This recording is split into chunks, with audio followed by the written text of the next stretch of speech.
unless we speak the truth to ourselves. Sultan, you can't continue to be sitting on the seat of lies and deception. Northern leaders, you cannot. Look at now recently, look at what the Nasarawa state governor just said yesterday of another group of Islamic jihadists that now are causing mayhem. Boko Haram issue started since 2012. Yeah. And I was in the military intelligence that time. We arrested those people. It is my organization that actually conducts interrogation and interview. And they mention names. I mean, I can't come on air and start mentioning names of people that are presently in government now that I know. Presently in government. That the boys that we arrested mentioned. Some of them are governors now. Some of them are in the Senate. Some of them are in Asu Rock. The intention is to Islamize Nigeria and practice Sharia. And it doesn't matter if some people die. It doesn't matter if you're embarrassed. It doesn't matter if our economy has degenerated. Look at the interest rate. Look at the inflation rate. Look at the debt profile of Nigeria. They don't care. As long as at the end, the Quran is at the sea. So some people in this country have this mindset. And we must tell the truth. If you tell the truth, you die. If you don't tell it, you die. Some people have this mindset to Islamize the nation. And they are in the government. And people know them. The DSS know them. The NIA know them. The DIA knows them. Until we speak the truth to ourselves. Until we speak the truth to ourselves. And I'm speaking with pain in my heart. Unless we speak the truth to ourselves. Sultan, you can't continue to be sitting on the seat of lies and deception. The list of the sponsors of terrorists that the United Arab Emirates sent to Nigeria. We have it. You have it as a government. Why don't you go after them? So I am calling on America and I'm calling on the entire world to put pressure on the Nigerian government. I want the international community to help Nigerian government, help the Tinubu administration. He met it, but he must get to solve the problem. Millions of Christians are right now disarmed. I know how many houses I'm building. I know how many people I am paying their school fees. I know how many people I join in their burial, mass burial. We can't deny the truth. The truth is the truth. What is genocide? I will close with this, and I want you, if you really love your country and you believe that it's time we join forces together, the moderate Muslims and the Christians, we join our hands together to bring a stop to this. President Tinubu, I will tell you, you need to watch some of the people you have as national security advisor, as some of the people as ministers. It's not that Nigerians don't know who are giving strength and power. Some of the senators are blood-tested senators. Senator Buba from Bauchi is there. You can go check the records. How many of the bandits he has kept in his house and gave them ammunition and gave them? It's there. The DSS director, you know them. The chief of defense staff, you know them. You gave an order to go clear them. You know where they are. I know that sometimes your hands are tied. But let Nigerians for once rise up and say enough is enough. The killing, the inflicting harm, the forced displacement. Oh God, I pray that we all come to this point to know that there is only one nation, and this nation is our nation. We must all fight together. So repeat that again. And then kleptocrats, all they are concerned about, if you want to see the president, they would ask you how much. Lee Wheeler prevented us from getting that. And Buhari has to go to Washington, meet with Donald Trump, then convince him. Because I remember he told me then that Donald Trump looked at him in the face and said, you are there and they are killing Christians. What the hell is going on? And you know, Buhari, being a calm person, allowed Trump to vent out. And he said, look, this is not what's going on. And you know, he went him through and would prove. I remember that Nigerian top government officials had to go even before ICC to defend Nigeria as to those allegations then. I remember Simon Lalong was the governor of Plateau. He had to go there because there were killings in Plateau too. But if you, Charles, go in anywhere now, out of 10 people, 5 or 6 or 7 will say, this is Charles from Arise TV. But you have people, I said before, they said Dume is being abusive. It's true that we have, the government is dominated by kakistocrats. This government, you know, was really more of indifferent about it, and they were treating it with levity. And look at what is going on now. All have been diverted to making noise, and you don't. Well, it's a reactionary thing, isn't it? They're now become, rather than being proactive, Thank you to have dealt with it. Yeah. Because on the strength of the motion that people like you put out. And you remember that this whole problem came out from the American Congress. That is the same as National Assembly in here, isn't it? Absolutely. But did you hear National Assembly anything? Reacting to it. Reacting to it. Officially or proactively. Yeah. When I brought the motion, even the prayers of the motion were stood down, and they said they had set a committee to look at the motion. And look at what has happened now. That's a very good point. There are a few churches there. And of course, in Plateau, churches are being attacked, but that is also between the herdsmen who happen to be Fulanis and the farmers, predominantly Christians in them. So it is a matter that affects all Nigerians. This has come from an extremely strongly worded post on President Trump's social media platform, Truth Social. Subsequently, he spoke on Air Force One, saying that the Nigerian government is engaged in severe violations of religious freedom and that Christianity is facing an existential threat in Nigeria. What do you make of that? Well, you know, everybody has come out to deny that. That is not to say that Christians are not being killed. And also, what we have been saying is that it is not only the Christians that are being killed, but Muslims are also being killed. This has been confirmed by both religion, and in fact, other people too. There are people that are being killed. There's a lot of killings going on in Nigeria for the past 16 years or more. That is from the Boko Haram insurgents in 2009. There's nobody can deny that. But to say exclusively that it is the Christian that is being targeted, it depends on where the event happens. If an event happens in Plateau or Christian-dominated area, naturally it is the Christians that will be the victims, as it is now in Benue and Plateau. If you go to other areas that are Muslim-dominated, and it depends on what type of criminality that is going on there, the victims are naturally going to be the Muslims. And if a church is attacked, of course, the victims will be Christians in that church. And if a mosque is attacked, it will be, the Muslims basically that will be the victims. And if, of course, an attack such that happened in bus station in Nyanya, where over 400 people were killed, then you find all sorts of... It's indiscriminate. It's indiscriminate. This is what is going on in Nigeria right now. The Boko Haram, that is the terrorists, the ISWAB and ISIS is going on there. There are the bandits in the northwest that are killing Muslims even in mosques, because there are few churches there. And of course in Plateau, churches are being attacked, but that is also between the herdsmen who happen to be Fulanis and the farmers, predominantly Christians in them. So it is a matter that affects all Nigerians, so to say. So for Trump to have come out to declare that is, I can say, out of ignorance. And you see, I have been to America myself. An average American is innocently ignorant.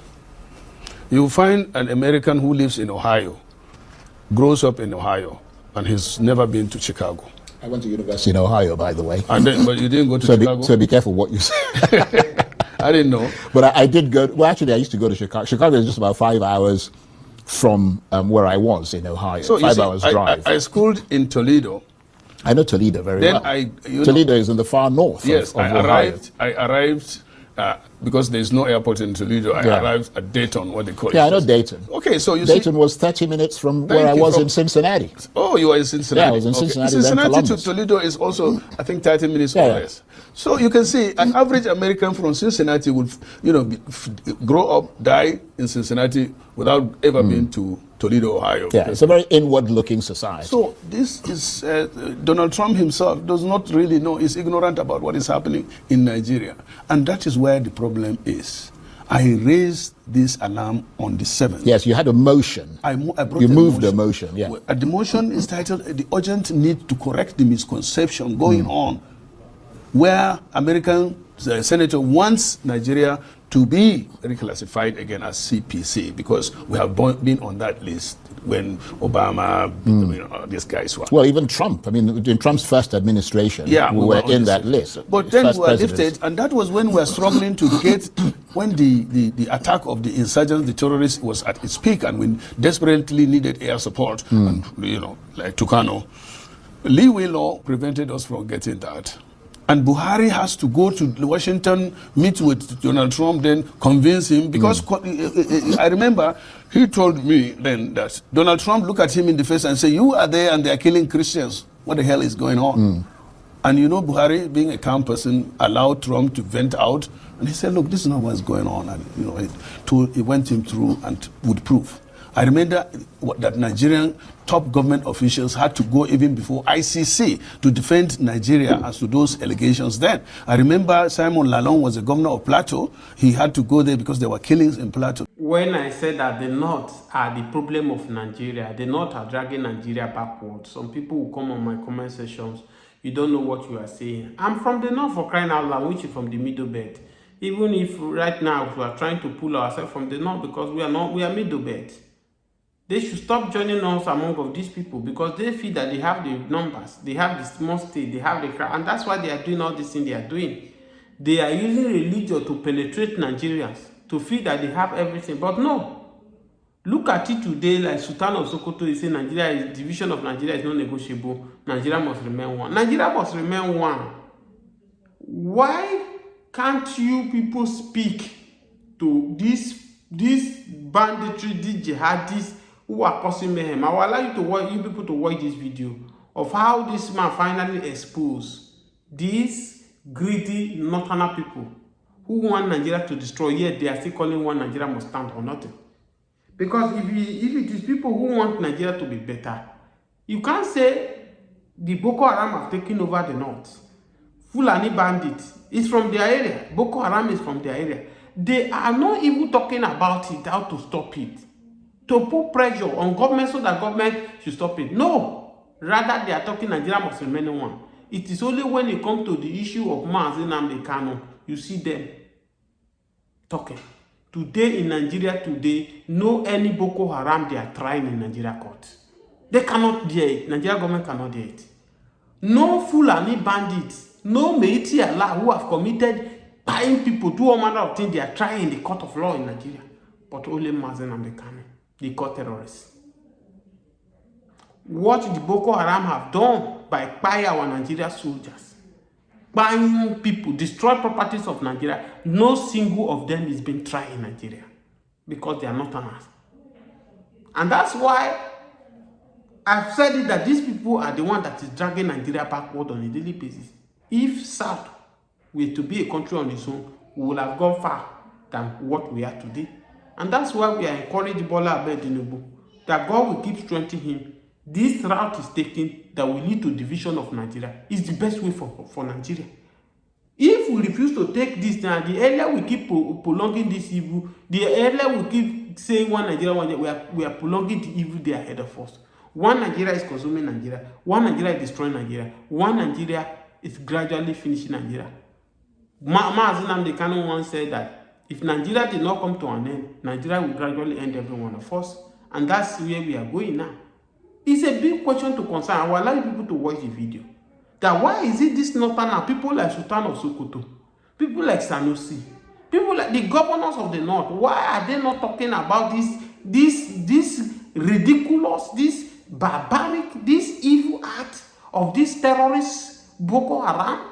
Bandits, they are terrorists, they are not bandits. They use the name bandit to cover it up. They are terrorists. To criticize what they are doing, they never do it. Under their watch, Buhari went to proscribe IPOB as a terrorist organization. Yes. He went to proscribe IPOB as a terrorist organization, whereas Boko Haram is busy destroying the north. Boko Haram is busy by our Nigerian soldiers. Yes, they did not declare them as a terrorist organization because they know that if they declare that a terrorist organization, the world will refer to not as a terrorist. But he never considered by proscribing IPOB as a terrorist. When you proscribe IPOB as a terrorist, what you are saying that the Igbos are terrorists.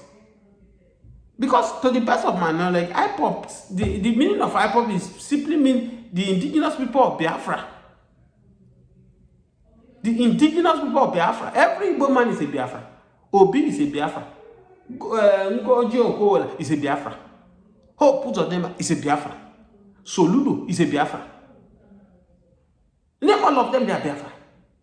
You now, because you have some few elements who are taking the advantage of IPOB to commit evil and all that, you proscribe all of them as a terrorist. And that's why you can see today all over the world, no any country in the world that recognize IPOB as a terrorist organization. Because they know that these people are only playing politics. They just want to keep Igbo, this tribe, in one place. I will let you people to watch the video. How this man literally blasted Sultan of Sokoto. That they are part of people who are causing mayhem in Nigeria. Instead of them to, one Nigeria is not negotiable, but instead of calling people to order who are destroying this country because of religion, and they refuse to speak it. Don't forget that I once posted a video on this platform where Sultan of Sokoto is doing all his best to defend jihadists. That is the way we reason we think jihad is not what it is. That they pass through normal procedure before buying anybody. And not today we are asking question, what normal procedure did they pass before the buying of Deborah in Sokoto? So many jungle justice they have taken because they have blasphemed the persons. The terrorists, the people who are killing, they are not talking about it. Please watch this video. I'm coming back to analyze it. Every time the North will say, Nigeria is indefeasible. Okay, make Nigeria stable and peaceful. They refuse. If it is Christians that are doing this and they are doing the North, will he still say what he said? They would have been shouting Araba, Araba, Araba like they did the first time. The North should not think that we are fools. So every time they speak as if they want one Nigeria or they love Nigeria. If you love Nigeria, is it not Northerners that went outside there to bring terrorists into Nigeria? No, tell me, was it mention one Christian? Even if Nnamdi did not do that. Yeah, they are talking they want one Nigeria. You can see deceit. The Sultan knows exactly the cause of this insecurity. He knows where it's coming from. He knows the people that profess a particular religion that are behind it. Yet they will not even interrogate it or call a meeting for it. Every time Nigeria is a lie. It's a lie. Whether they like it, if we didn't do, maybe our children will think better. That's the truth. This thing must not continue. The way these people act and behave is so annoying and so provocative. The other one, an Islamic clergy, at a sheikh, at that height, came out in the open and told the whole world that God told him to kill Tinubu's wife because she's an infidel. The first lady of the Federal Republic of Nigeria. Somebody from your religion said it because of religious sentiment, and you are telling me Nigeria is Nigeria. You are talking to yourself, the Sultan. I won't agree with you because you people have used this religion to intimidate everybody since time immemorial. Everything you people do is all about religion. If it doesn't favor you, no. I remember when they want to hold Miss Nigeria in Abuja. This time because of religion, they took it to Calabar. Is that Christians? Did they behave like that? They don't even bother with you whenever they want to do something. They don't do it without caring. Is that not enough for people to say, look, we are leaving you people. Since you like violence, stay with your violence. We are going. Every time Nigeria is a lie. One day they will realize that we are not fools over here. I'm not joking. Because look at it yourself. Right. How can you claim you love Nigeria? We are absolutely out of time. We are absolutely out of time. If you have watched this video, you will discover that what this barrister is saying is nothing but the truth. That the North is gradually sending us backward. That is just it. You might not agree with us. But if you look at it today, Nigeria was a better place. We were better. Then they start bringing this, their religious talk. They want to turn Nigeria to Afghanistan, Yemen, of this world. We are a better place. They literally use their hand to bring all those Fulani bandits to Nigeria because of 2015 election. It's on the public domain that they imported almost 3 million Fulani all over Africa to